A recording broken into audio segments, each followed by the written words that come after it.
Hello friends, मेरा नाम है ओम और मैं प्रिपरेशन कर रहा हूँ एसएससी के एग्ज़ाम्स की। और गाइज मैं आज आपको पढ़ाने वाला हूँ नृत्य और उसके प्रकार। तो मेरा जितना अनुभव है, मेरा जितना मतलब मैंने एग्ज़ाम्स में एनालाइज किया है कि क्या आ सकता है और क्या क्या आने वाला है, तो इसके बेस पे मैं आपको पढ़ाने वाला हूँ। तो चलिए वीडियो को शुरू करते हैं। शास्त्रीय नृत्य और लोक नृत्य ये दो नृत्य के प्रकार होते हैं। शास्त्रीय नृत्य मतलब जो क्लासिकल डांस और लोक नृत्य मतलब फोक डांस। तो क्लासिकल डांस में आते हैं कुचिपुड़ी, कथकली, मणिपुरी, कथक जो एग्जेट्रा जो 8 प्रकार के होते हैं, और लोक नृत्य जो होते हैं वो 10 प्रकार के होते हैं। तो आई थिंक से शास्त्रीय नृत्य सबको पता ही होगा, कॉमन सा फैक्ट है। जो भी बंदा प्रिपरेशन कर रहा है ना, उसको शास्त्रीय नृत्य के बारे में पता होता है। लेकिन लोक नृत्य एक ऐसा टॉपिक है जिसके बारे में कम बच्चों को पता होता है और नॉलेज भी इसकी थोड़ी कम होती है, क्योंकि मतलब टॉपिक बहुत बड़ा है लोक नृत्य का, और इतने सारे लोक नृत्य हैं ना, तो कवर करते करते बहुत टाइम हो जाता है। तो मैं आज आपको उसी टॉपिक के बारे में पढ़ाने वाला हूँ। तो 10 प्रकार के लोक नृत्य होते हैं, तो हम रोज दो दो करके पढ़ने वाले। तो आज हम पढ़ाने वाले हैं अनुष्ठानिक नृत्य और भावात्मक नृत्य। बाकी के नृत्य हम दो दो करके रोज पढ़ाएंगे। तो अगर आपने चैनल को सब्सक्राइब नहीं किया तो कर लीजिए भाई, क्योंकि कल हम पारंपरिक और फसल कटाई के नृत्य पढ़ाने वाले हैं। तो कल की वीडियो देखने के लिए अगर आप चैनल को सब्सक्राइब करके रखेंगे तो आपको ही हेल्प होगी। तो चलिए आज का वीडियो शुरू करते हैं, अनुष्ठानिक नृत्य और भावात्मक नृत्य। तो फ्रेंड्स, आज का हमारा पहला प्रश्न है, मणिपुर का लाई हरोबा नृत्य किसके द्वारा प्रस्तुत किया जाता है, यानी कि किस जनजाति के द्वारा प्रस्तुत किया जाता है। तो आपके ऑप्शन है माई और माइबा, लेप्चा, आदि या मिजो जनजाति। तो राइट आंसर है माइबी और माइबा। ये एक पंडितों की जनजाति होती है, जिसे हम मंदिर में जो पूजा करते हैं ना, उसको बोलते हैं। तो इस जनजाति के द्वारा मणिपुर का लाई हरोबा नृत्य प्रस्तुत किया। तो हमारा दूसरा क्वेश्चन है, लाको फूजा लालुंग जनजाति द्वारा किए जाने वाला एक प्रसिद्ध त्योहार है, यह किस राज्य से संबंधित है। तो आपके ऑप्शन है मिजोरम, सिक्किम, असम या अरुणाचल प्रदेश। तो इसका राइट आंसर हो जाएगा असम।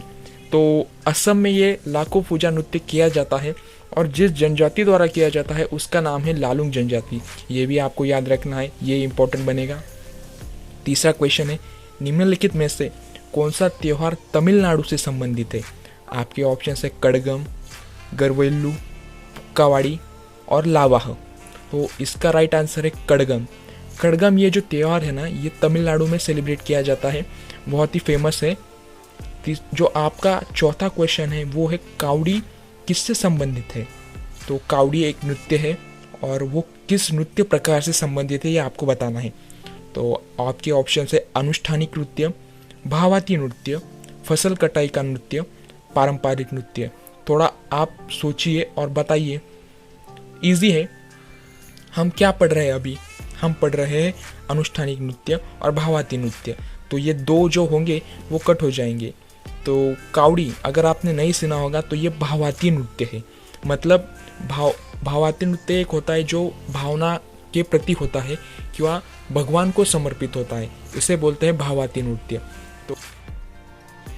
तो पांचवा जो क्वेश्चन है वो है, तेंदोंग फाट सिक्किम में किया जाने वाला एक प्रसिद्ध त्योहार है, यह किस जनजाति द्वारा किया जाता है।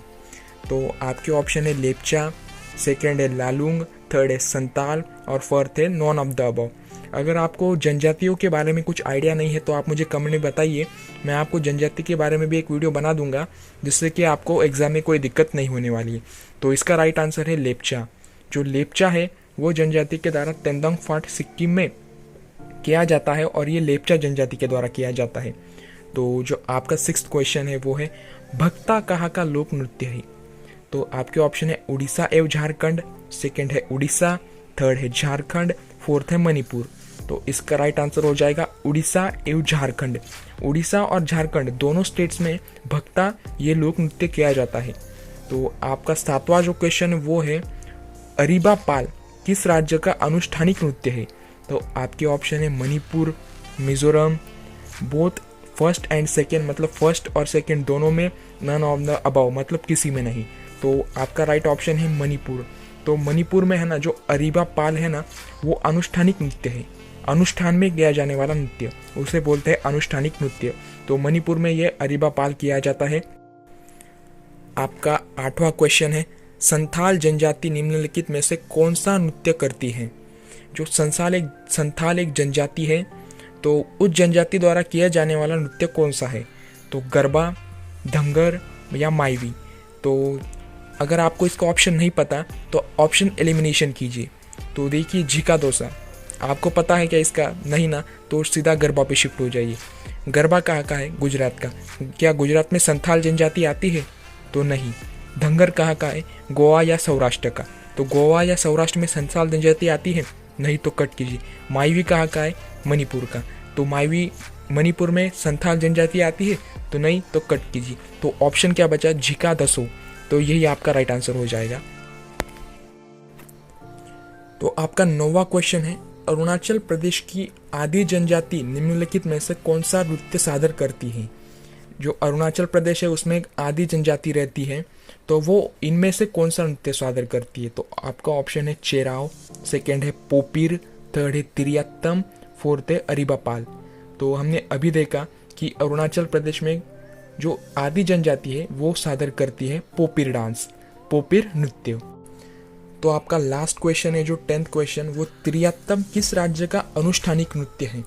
जो इसका आंसर हो जाएगा तिरियात्तम जो है ना वो केरल का एक अनुष्ठानिक नृत्य है और ये केरल में ही सेलिब्रेट किया जाता है। तो आपका जो अनुष्ठानिक नृत्य का पोर्शन था वो कंप्लीट हो चुका है। अनुष्ठानिक नृत्य में सिर्फ 10 ही नृत्य आते हैं, इससे बाहर आपको क्वेश्चन आ ही नहीं सकता। और इसका पोर्शन छोटा ही था अनुष्ठानिक नृत्य का। इससे छोटा है जो ना वो नेक्स्ट टॉपिक है भावातीत नृत्य सॉरी। तो इसका सिर्फ 4 या 5 ही क्वेश्चन बनेगा भावातीत नृत्य का। और जो कल मैं आपको पढ़ाऊंगा पारंपरिक नृत्य, तो उसका टॉपिक बहुत बड़ा है क्योंकि परंपरा हमारे भारत देश में विविधता और आपको पता है बहुत ही ज़्यादा परंपरा है, इसलिए उसका जो टॉपिक है बहुत बड़ा है। तो इसलिए मैंने आज छोटी छोटी टॉपिक कवर कर लिए जिससे कि आपको ईजी होगा लर्न करने में। तो आप देख सकते हैं कि भावातीत नृत्य पर हम आ गए हैं। तो इसका पहला क्वेश्चन है, भूता नृत्य तुलु संप्रदाय द्वारा किया जाने वाला एक प्रसिद्ध नृत्य है, यह किस राज्य से संबंधित है? तो आपके ऑप्शन है केरल, कर्नाटक, उड़ीसा या झारखंड। तो भूता एक कर्नाटक का लोक नृत्य है और ये तुलु संप्रदाय द्वारा किया जाता है। तो आपको याद रखना है किस संप्रदाय द्वारा? तुलु संप्रदाय द्वारा। तो चलिए नेक्स्ट क्वेश्चन पे चलते हैं। माईवी किस राज्य से संबंधित है? आपने पिछले अनुष्ठानिक में ही देखा था कि मैंने बताया था माईवी जो है वो मणिपुर से संबंधित है, क्योंकि अनुष्ठानिक नृत्य में भी इसका उल्लेख है और भावातीत नृत्य में भी इसका उल्लेख है। तो जो नेक्स्ट क्वेश्चन वो है, तेयम एवं मुदित्तु किस राज्य के भाव नृत्य हैं? तो आपके ऑप्शन है कर्नाटक, केरल, तमिलनाडु या असम। तो इसका राइट आंसर हो जाएगा केरल। तेयम और मुदित्तु जो है ना वो केरल से संबंधित है। तो जो नेक्स्ट क्वेश्चन है वो है, नेक्स्ट क्वेश्चन है आपका, कावड़ी नृत्य जो कि तमिलनाडु में किया जाता है, यह किस भगवान को समर्पित है? मतलब आपको यहाँ पे दिया रखा है कि कावड़ी एक नृत्य है, वो तमिलनाडु में भी सेलिब्रेट किया जाता है। आपको सिर्फ बताना है कि किस भगवान के लिए सेलिब्रेट किया जाता है। और आपके ऑप्शन है विष्णु, गणेश, कार्तिकेय और मुरुगा। तो इसका आंसर हो जाएगा सेकेंड और फोर्थ दोनों, क्योंकि कार्तिकेय का एक नाम मुरुगा है। उत्तर भारत में इसे कार्तिकेय कहते हैं और दक्षिण भारत में मुरुगा कहते हैं। तो दोनों ही राइट हो जाएगा। आपको यह याद रखना है, मैंने जानबूझ के ऐसा क्वेश्चन डाला है क्योंकि किसी किसी ऑप्शन में कार्तिकेय देव होगा, किसी किसी में मुरुगा होगा, तो इसलिए आपको कार्तिकेय और मुरुगा दोनों ही याद रखना है। तो बस भाई आज के लिए हमारे इतने ही क्वेश्चन थे। भावातीत नृत्य के ज़्यादा क्वेश्चन नहीं आते एग्जाम से, सिर्फ ये 4 क्वेश्चन आप रट के जाओ, आपको इनमें से ही कोई ना कोई आएगा। तो अगर आपको कल का पारंपरिक नृत्य से देखना है वीडियो तो प्लीज़ मेक श्योर कि आपने चैनल को सब्सक्राइब करके रखा है। और अगर आपको सीरीज चाहिए नृत्य की, घराने की, खेल की, अवार्ड्स की, जितने भी स्टैटिक जीके के जितने भी सब्जेक्ट है सबकी मैं प्लेलिस्ट बना दूंगा। और आपके SSC MTS, SSC GD, SSC CPU सब में काम आने वाली है भाई। रेलवेज, पुलिस भर्ती, आर्मी, जो भी होगा सब में काम आएगी, ये मेरी गारंटी है। अगर आपको प्लेलिस्ट चाहिए तो आप मुझे कमेंट में बता दीजिए, मैं आपके लिए एक प्लेलिस्ट बना दूंगा स्टैटिक जेके की, क्योंकि भाई मैं खुद प्रिपरेशन कर रहा हूँ, मुझे पता है कि क्या क्या आने वाला है, क्या क्या नहीं आने वाला। और मैं आपको बता दे रहा हूँ कि अदर यूट्यूब की वीडियोज़ होती है, कोई मतलब स्टार्टिंग में कोर्स सेल करने लग जाता है कि भाई इतने इतने का कोर्स ले लो, आपको मदद मिल जाएगी। भाई होता कुछ नहीं, पूरे यूट्यूब में फ्री में कंटेंट अवेलेबल है, आपको सिर्फ ढूंढना है और पढ़ना है। तो फ्री का कंटेंट लेने के लिए मुझे आप बता सकते हैं, मैं आपको टोटल स्टार्टिंग जेके का कंटेंट फ्री में अपलोड करवा दूंगा। तो चलिए भाई, आज के लिए इतना ही। अगर वीडियो अच्छी लगी हो तो चैनल को एक सब्सक्राइब और वीडियो को लाइक कर देना भाई। तो चलिए नेक्स्ट वीडियो में